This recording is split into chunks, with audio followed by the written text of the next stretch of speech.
Сәлем достар, Әл-Хилал банк. Пайызсыз баспана ал, рассрочкаға баспана ал. Осындай маркетингпен елге танылған Әл-Хилал банк, яғни халал баспана беру.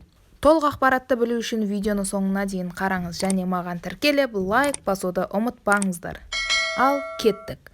Әл-Хилал банк Алматы, Шымкент, Астана, Түркістан қалалары бойынша жұмыс жасайды. Алғашқы жарна 30% саласыз, табыс көзін растайсыз, соңғы 6 ай тексереді. Қолға алатын суммаңыз 200 мыңнан кем болмау керек, жетпесе созаемщик қосуға болады. Дайын үйді аласыз, яғни біткен үйді, первичка болсын, вторичка болсын, біткен үй болу керек, яғни. Сіз бұл үйді алатын кезде банкпен және үйді сатып алатын кісімен және сізбен 3 жақты келісім жасалады.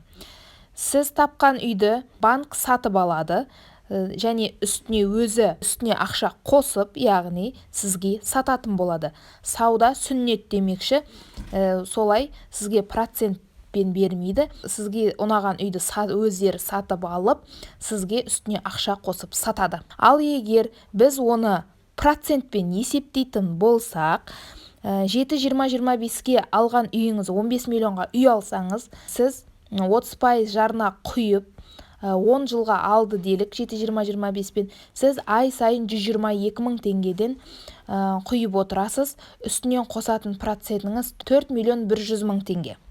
Ал егер Әл-Хилал банкпен алсаңыз, 15 миллионның үйін 10 жылға алсаңыз, ай сайынғы құйып отыратын ақшаңыз 152 мың 788 теңге. Және үстінен қосылатын ақшасы 7,9 миллион теңге, яғни почти 8 миллион теңге. Бұл үстінен олардың енді процент емес, үстінен қосып отқан, үйге қосып отқан ақшасы. Ал егер 20 миллионның үйін алатын болсаңыз, сіз ай сайын 204 мың теңге құйып отырасыз Әл-Хилалға, ал 7-20-25-ке 163 мың теңге құясыз.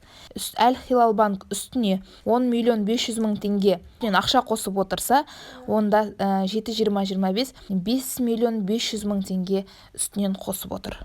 Әл-Хилал банк халал деген аты болмаса, үстінен қосып отырған ақшасы ол меніңше өте көп. Бүгінгі ақпарат пайдалы болды деген ойдамын.